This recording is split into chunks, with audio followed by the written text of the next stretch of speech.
Welcome to the Excel Still More podcast. I am your host, Chris Emerson. I'm here to encourage you in your walk with God. Thank you for joining in. Today's podcast is sponsored by a wonderful company, Creation to Revelation. This group of Christians believe it is extremely important that we teach the Word of God to our kids. They have original graphic illustrations from the beginning of the Bible to the end, featuring the beautiful and consistent presence of Jesus throughout. You can explore all of that at creationtorevelation.com. I'm so thankful you're here, so let's get started. Hey, welcome back. I am thankful that you are here. I certainly hope you're having a great beginning to this week, and at the same time, a really good ending to this year. We still have a couple of weeks before it's officially over, which to me serves as a phenomenal time to assess your value system. Today's episode will challenge you to answer 3 questions. What is your value system? And you will hear it described today in terms of concentric circles of importance. Question 2, when you look back over the 11 and a half months that you've logged in 2021, have your words and actions and intentions been consistent with those circles? And then most importantly, question 3, what are some things you can do mentally and actually right now, mid-December, to end this year well and to have momentum concerning the things you love the most, momentum heading into next year? Let's not wake up on January 1st and say, okay, what do we need to do better? Let's draw 4 circles today, do some self-assessment, and already feel good about next year even before it starts. So that's the direction we're headed with today's episode. I want to share with you the things that I've written down, some of the assessment that I have made, and some changes that are already in place. And I'm just hopeful it will motivate you and encourage you in your own life. Before I jump in on all of that, let me say a thing or two about sermons. Rarely these days do I have sermons that are also podcast episodes. I have tried on purpose to keep the two separate. A couple of years ago, I would get emails on Monday saying, hey, enjoyed the sermon yesterday, and then I got to hear it again this morning. Can you mix it up a little bit? Usually I do, but this is an exception. If you listen to today's episode and you want to hear more about this, specifically you'd like to know more about what the Word of God says concerning these circles, I did preach this sermon, and you can find it at the LyndaleChurchofChrist.com webpage or the Facebook page. It was delivered on Sunday morning, December the 5th. On the other hand, if you did hear that sermon and have started to assess your own life, I hope today's episode serves as a nice reminder and motivator, as it will be packed full with more of the practical stuff. Okay, so the circles of importance are going to dominate 2022 for me, and you will probably hear about them often. But here's how it all got started. A few weeks ago in our Chapter a Day Bible read, we were going through 1st and 2nd Thessalonians, 1st and 2nd Timothy, and Titus. And I noticed this underlying subtle theme in those letters I'd never seen before. Basically this idea of living a tranquil life, a peaceful, quiet life lived well. Work hard with your hands, love the people around you, make good usage of your time, especially in the sphere of influence in which God has placed you. So I started wondering about that. Am I doing that? Am I living the peaceful, tranquil, quiet, fulfilling life of which Scripture speaks? So naturally, I just started praying about it. In my daily journal under the Ask Beautiful Questions section, I wrote the following: Lord God, will you help me to identify my circles of importance and then live a life that honors them to the best of my ability? After I'd written that, I went back and read the paragraph again, and I underlined those 3 words, circles of importance. Have you ever thought or spoken or written something and then immediately after wondered, what in the world does that mean? What did I mean by that? Because that was me in that moment. Like, okay, Chris, you just prayed for it, And immediately 3 questions came to mind, which I would love to pose for you at the end of the episode. Number 1, what are these circles of importance? Number 2, have you been honoring them, say, throughout this year? And 3, what are you going to change in order to better align yourself with your value system? So it didn't take very long before I had a piece of paper out and I had drawn 4 concentric circles. You know, like an archery target where you have 1 circle in the middle and then 3 more that are larger.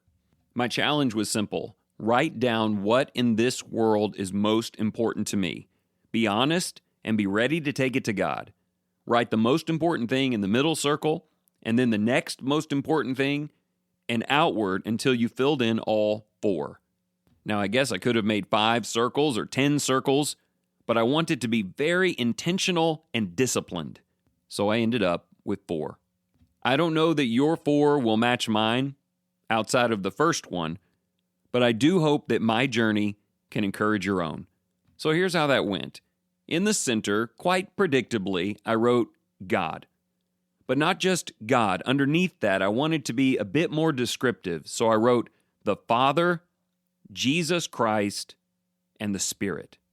I trust that when you do this exercise, you will put God in the middle as well.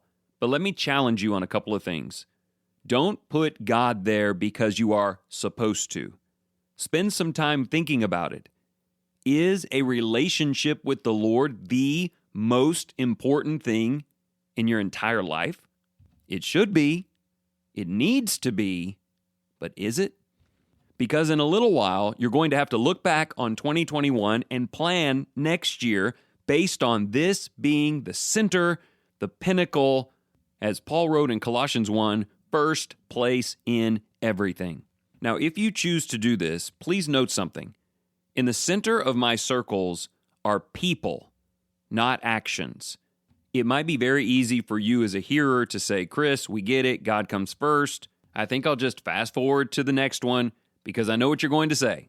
You're going to say we need to be reading our Bibles every day because that is how we experience the wisdom of the Spirit and the Father and the Son.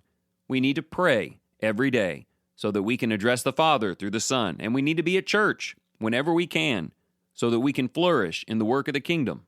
And while all of that is totally true, none of that is in my middle circle. The most important thing in my life is not Bible reading, prayer, and worship. It is God Himself. It is a flourishing connection with the Father, a loving, ongoing relationship with Jesus, and being filled with and influenced by the Holy Spirit. So in the sermon last week, we didn't do read your Bible verses. We did verses like Acts 17, where the Bible reminds us that it is in God that we live and move and have our being. And in Ephesians 1, where the prayer was that the eyes of your heart may be enlightened, so that you will know what is the hope of His calling, the riches of the glory of His inheritance, and the surpassing greatness of His power. I want to know God. I want to feel a rich connection to God, and there is nothing in my life more important than that. If He means that much to me, then yes, prayer, Bible study, worship, all of that comes flooding in, but those aren't the center. They are the things I do because He is my center. Okay, maybe that was the easy one, but what goes in the next circle? I wrote family.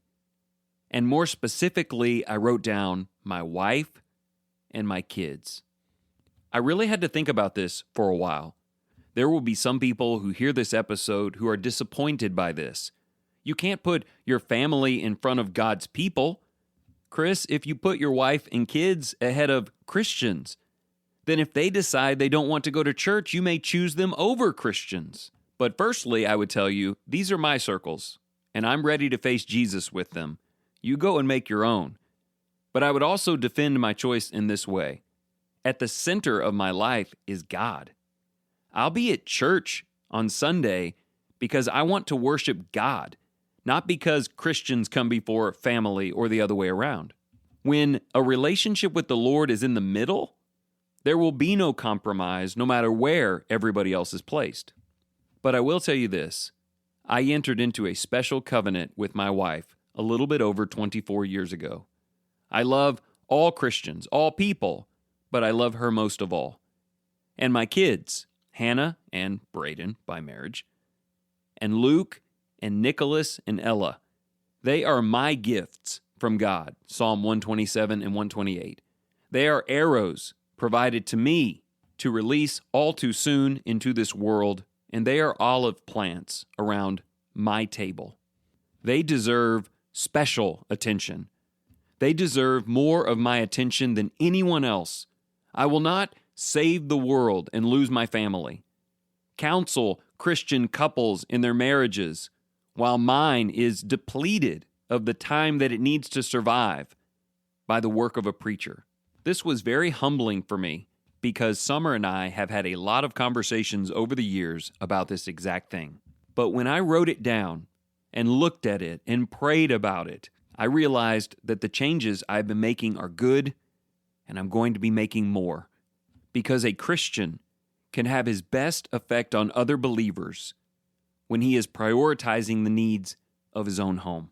I'm sure you're not interested in all of the personal details of the choices that I have made, but I'll tell you this, going into 2022, I've already said no to a whole bunch of things I would have usually said yes to.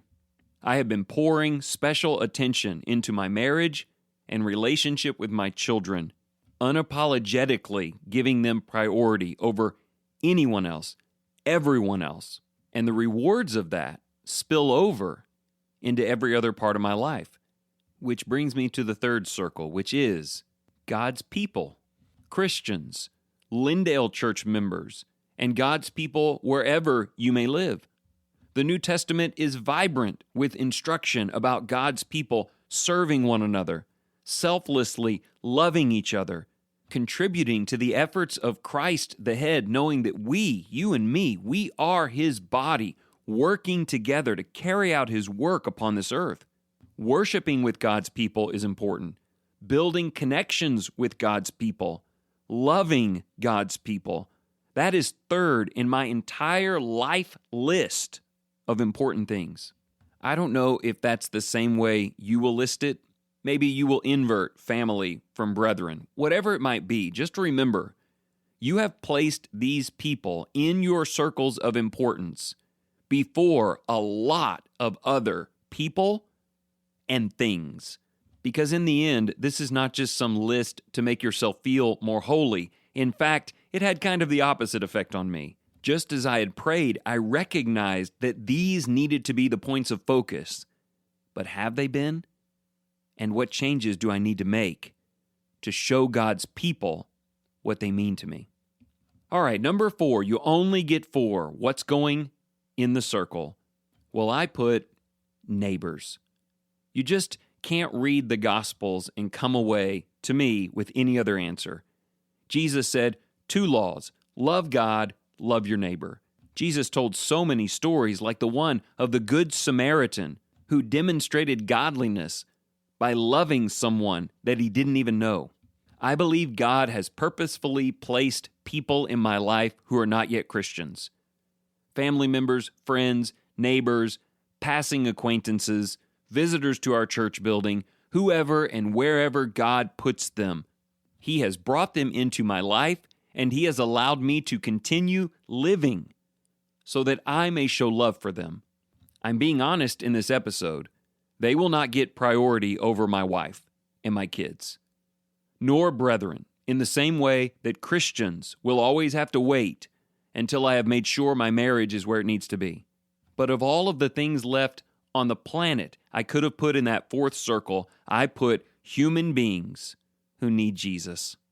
Let me just warn you here, be careful writing this down.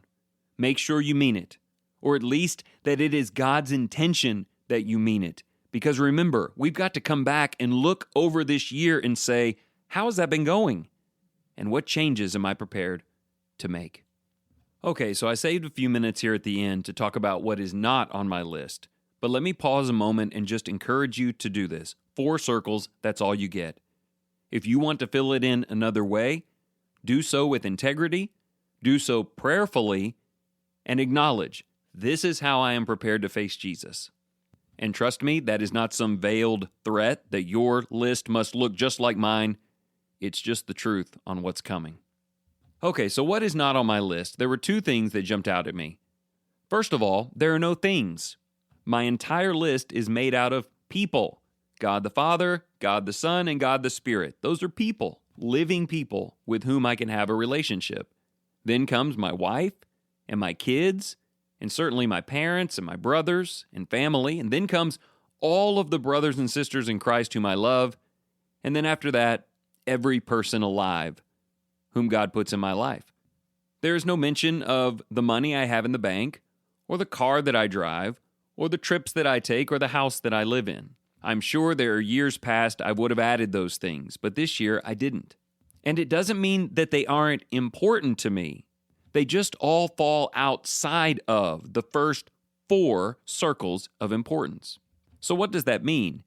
It means that all of those goods must be subject to the needs of those relationships.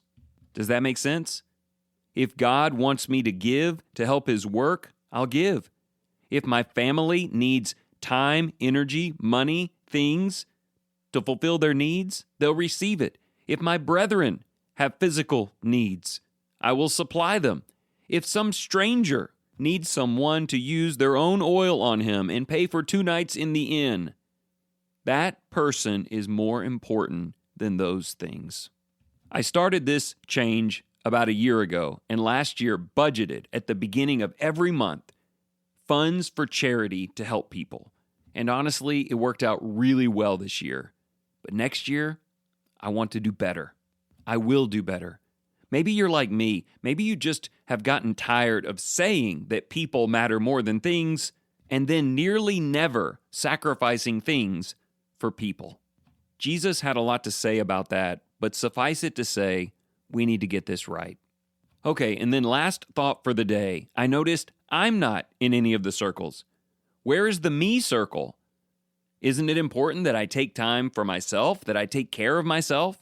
And of course, you know the answer is yes. Self-love and care matters.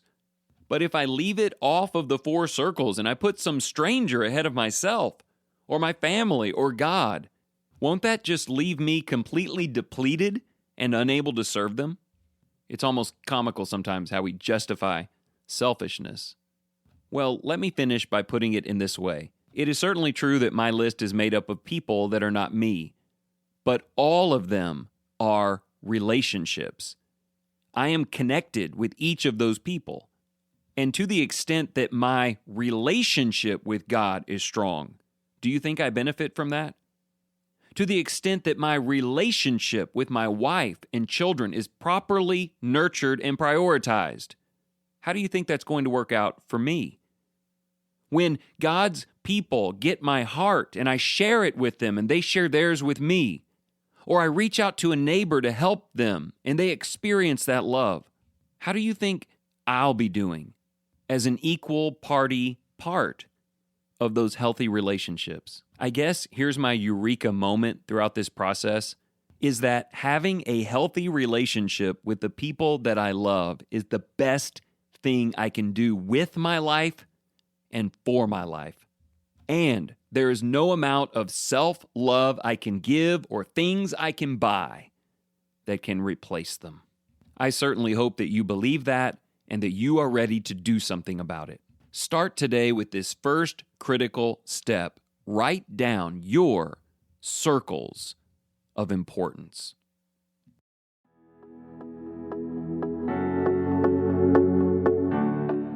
Thank you so much for joining in today. If you enjoyed this program, consider sharing it with your family and your friends. As always, you can go to excelstillmore.life to sign up for the email, order the 3-month journal, or just catch up on old episodes. And also, if you are looking for financial advice or future planning, give John Cunningham a call today, 205-913-1720. And remember this, whatever you choose to do today, in the name of the Lord Jesus, excel still more.